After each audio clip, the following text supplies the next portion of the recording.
ఇంకెన్నాళ్ళు రెంటింట్లో ఉంటాం? సొంత ఇంటి కలను నెరవేర్చుకుందాం. Suman TV biggest property expo October 18th, 19th HSCC Novotel Hyderabad. ఇప్పుడే ఫ్రీ ఎంట్రీ కోసం కాల్ చేయండి.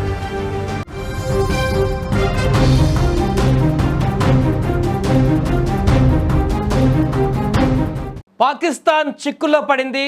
నలుదిక్కులా కూడా పూర్తి స్థాయిలో యుద్ధ వాతావరణంతో పాకిస్తాన్ ఇప్పుడు అల్లకల్లోలంగా మారింది. దానికి సంబంధించిన బిగ్ బ్రేకింగ్ చూసే ముందు బిగ్ అప్డేట్ ఒకసారి చూద్దాం. హైదరాబాద్ మొత్తంలో ఉన్నటువంటి బెస్ట్ ప్రాపర్టీస్ అన్నిటినీ ఒకే వేదికపైకి తీసుకువస్తుంది సుమన్ టీవీ. అక్టోబర్ 18, 19వ తేదీన హెచ్ఎస్సిసి నోవోటెల్లో జరిగేటువంటి సుమన్ టీవీ ప్రాపర్టీ ఎక్స్పోలో best flats, villas, open plots, Deepavali offers and డిస్కౌంట్స్తో అందుబాటులో ఉంటాయి. మీరు విజిట్ చేసి ప్రతి గంటకి ఒక గోల్డ్ కాయిన్ని గెలుచుకునేటువంటి ఛాన్స్ కూడా ఉంది. ఫ్యామిలీతో రండి, మీ డ్రీమ్ ప్రాపర్టీని సొంతం చేసుకోండి. రైట్, ఇక మన బ్రేకింగ్ న్యూస్లోకి వెళ్తే పాపం పాకిస్తాన్ పరిస్థితి ఇప్పుడు ముందు గొయ్యి వెనక నొయ్యి అన్నట్టుగా తయారైంది. ఉగ్రవాదాన్ని పెంచి పోషిస్తున్నటువంటి దాయాది దేశం పాకిస్తాన్ ఇప్పుడు గడ్డు పరిస్థితులను ఎదుర్కొంటుంది. మూడు వైపులా కూడా యుద్ధ త్రికోణంలో చిక్కుకొని విలవిల్లాడుతుంది ఆ దేశం. కశ్మీర్ అంశం దగ్గర నుంచి మొదలుపెట్టి ఆఫ్ఘన్ సరిహద్దు, బలూచిస్తాన్ తిరుగుబాటు వరకు ప్రతి చోట అగ్ని ప్రమాదం పొంచి ఉంది. ఒక రకంగా చెప్పాలంటే ఇంటా బయట దెబ్బలు తింటుంది పాకిస్తాన్. అయితే పాకిస్తాన్కు ఒకే ఒక్క వైపు శాంతి వాతావరణం ఉంది. అదే నాలుగో వైపు ఉన్నటువంటి సముద్రం సైడ్. అటువైపు మాత్రమే శత్రు దేశాలు లేదా ఇతర దేశాల నుంచి ఎలాంటి ఇబ్బంది లేదు, అక్కడి నుంచి ఎలాంటి డిస్టర్బెన్స్ లేదు. మిగతా మూడు వైపుల నుంచి కూడా పాకిస్తాన్ తనంతట తాను గొయ్యి తీసుకొని గెలుక్కొని ఇప్పుడు అల్లకల్లోలంగా మార్చుకుంది. మిగతా చుట్టూ అన్ని దేశాల నుంచి కూడా సొంత ప్రజలతోనూ కూడా ఇప్పుడు గొడవలే మొదలయ్యాయి. నిజానికి 2021 ఆగస్టులో ఆఫ్ఘనిస్తాన్లో తాలిబాన్ ప్రభుత్వం ఏర్పడినప్పుడు పాకిస్తాన్ సంబరాలు కూడా చేసుకుంది. తమ సిద్ధాంతం బలోపేతం అవుతుందని కూడా ఆశించింది. తాలిబాన్ మా సోదరులు అంటూ స్వాగతం కూడా పలికింది. కానీ ఇప్పుడు పరిస్థితి పూర్తిగా తలక్రిందులైంది. ఆఫ్ఘనిస్తాన్ యుద్ధం ముగిసిన తర్వాత తాలిబాన్ల పైన పాకిస్తాన్ తన ప్రభావాన్ని కోల్పోయింది. ఇప్పుడు తాలిబాన్కు పాకిస్తాన్ మద్దతు అవసరమే లేదు.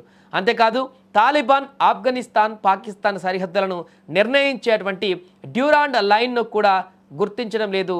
సో నైరుతిలో పాకిస్తాన్కు మరొక పెద్ద సవాలు బలూచ్ తిరుగుబాటు. బలూచిస్తాన్లోని విలువైనటువంటి ఖనిజ సంపదను దోచుకోవడం పైన బలూచ్ లిబరేషన్ ఆర్మీ BLA వంటి తిరుగుబాటు సంస్థలు తీవ్ర ఆగ్రహాన్ని వ్యక్తం చేస్తున్నాయి. పాకిస్తాన్ ప్రభుత్వం బలూచిస్తాన్లోని అరుదైన ఖనిజాలను అమెరికాకు విక్రయించడానికి ఒప్పందం కుదుర్చుకోవడం ఈ యొక్క ఆగ్రహానికి మరింత బలాన్ని చేకూర్చింది. అలాగే బలూచ్ తిరుగుబాటుదారులు పాకిస్తాన్ సైన్యం పైన నిరంతరం దాడులు చేస్తూనే ఉన్నారు. ఇది పాకిస్తాన్కు కంటి మీద కొనుకు లేకుండా చేస్తుంది. ఇక తూర్పున పాకిస్తాన్కు అతిపెద్ద సవాల్ భారత్. 2024 తర్వాత భారత్ పాకిస్తాన్ పట్ల తన వ్యూహాన్ని మరింత కఠినతరం చేసింది. ఉగ్రవాదం పట్ల జీరో టాలరెన్స్ విధానాన్ని అవలంబించింది. మే నెలలో ఆపరేషన్ సింధూర్ ద్వారా ఉగ్రవాద దాడులకు ధీటైన జవాబునిచ్చి పాకిస్తాన్కి కంటి మీద కొనుకు లేకుండా చేసింది. భారత్ జైషే ఏ మొహమ్మద్, లష్కర్ ఈ తోయిబాకు చెందిన 9 ఉగ్ర స్థావరాలపైన క్షిపణి దాడులు చేసింది. 4 రోజుల పాటు జరిగిన వైమానిక, డ్రోన్, సైబర్ యుద్ధంలో పాకిస్తాన్కు చెందినటువంటి 10 కంటే ఎక్కువ విమానాశ్రయాలను ధ్వంసం చేసింది.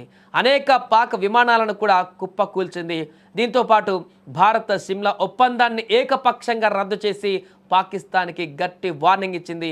సింధు నదీ జలాల ఒప్పందాన్ని కూడా తాత్కాలికంగా పక్కన పెట్టేసింది. ఉగ్రవాద చర్యలను ఇకపై యాక్ట్ ఆఫ్ వార్గా పరిగణిస్తామని కూడా అదేవిధంగా భారత్ స్పందిస్తుందని కూడా స్పష్టం చేసింది.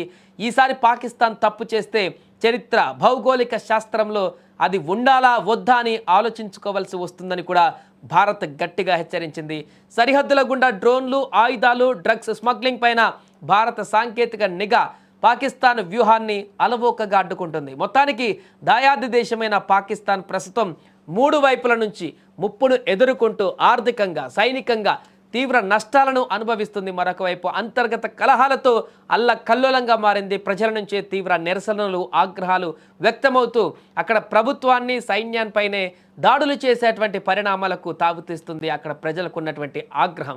ఏదేమైనా కూడా పూర్తిగా అష్టదిగ్బంధనంలోకి కూరుకుపోయినటువంటి పాకిస్తాన్ నేడో రేపో అన్నట్టుగా అక్కడ పరిపాలన కొనసాగిస్తుంది.